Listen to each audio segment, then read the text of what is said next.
right now, Fal.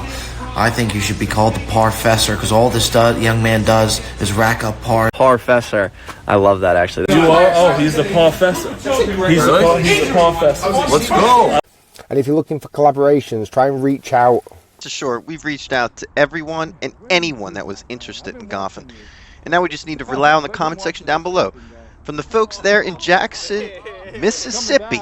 And hopefully we'll come back and do a celebration of golf with a video and maybe even playing some of these courses. Well, starting off at number 4, we're targeting public courses.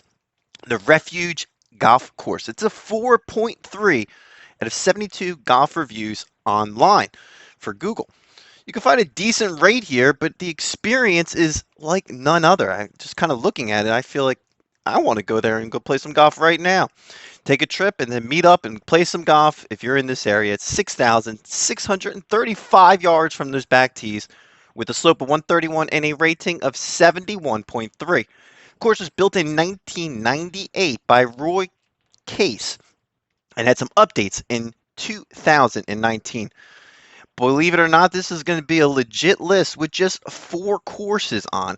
And more importantly, we're going to be using those comments down below to hopefully come back and make some updates to this list. We're not perfect.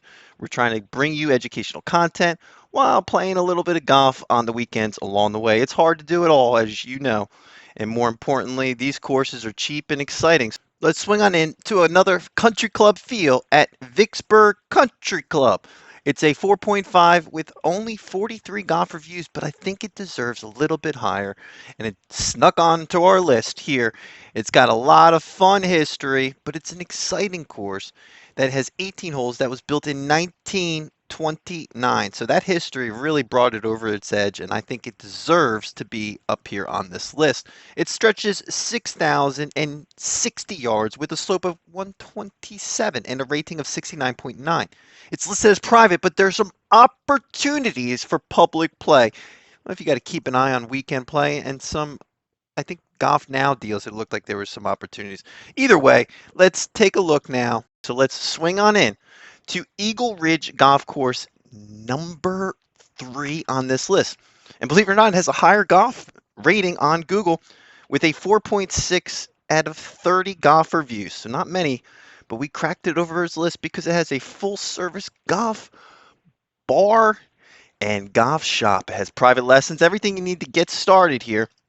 But the course plays pretty long at 6,526 yards, par 72, being built in 1958. So it's got some history, and it's open year-round right there on the river. That's exciting. Well, there's just 2 more courses to take a look at within this area, and believe it or not, you don't think of farms when you think of golf, but when I think of Top Golf in this area, I think of Patrick Farms Golf Club. Well, this is a handful of great golf here.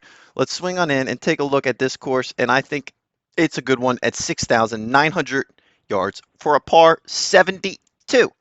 Well, this Jackson, Mississippi course has everything you need, and maybe even some barbecue on the back 9, because that seems to be the legit move if you're playing something like this. A fun experience, a semi-private golf course, so you know those ribs will be good. And it's 1999 it was built. It's open year-round, has Bermuda grass greens and putting grass surfaces. Also has a driving range, and again, very affordable. But that private golf feel, treat yourself when in the dining room. More importantly, there's 1 course left, and we didn't get this right, so comment down below what we got wrong on our list here of the top 4 golf courses that you can play. And we even snuck in a top 5 because we had so much great golf to look at. And the top course here might not be what you thought, and that's why we kind of caused some controversy at the number 1 slot. Well, let's take a look now at what we think could be the best public golf course in this area, or it could be a giant bluff. One will not know. LeFleur Bluff Golf Course. Now, it's a state park, And it's hard to tell if this course is open or not. It might be just the time of the year that we're looking at. We tend to cause some controversy at number one. This one has some news going around it with taxpayers' money, a new golf course, changes happening, a lot of history nonetheless. And that's why we snuck it into our number one course here. And I think you got to keep a lookout for more. We love to bring those historical courses around and bring you educational content. This is only a 9-hole course. It's a par 35. It's 2,931 yards, but being built in 1988, we snuck it on this list.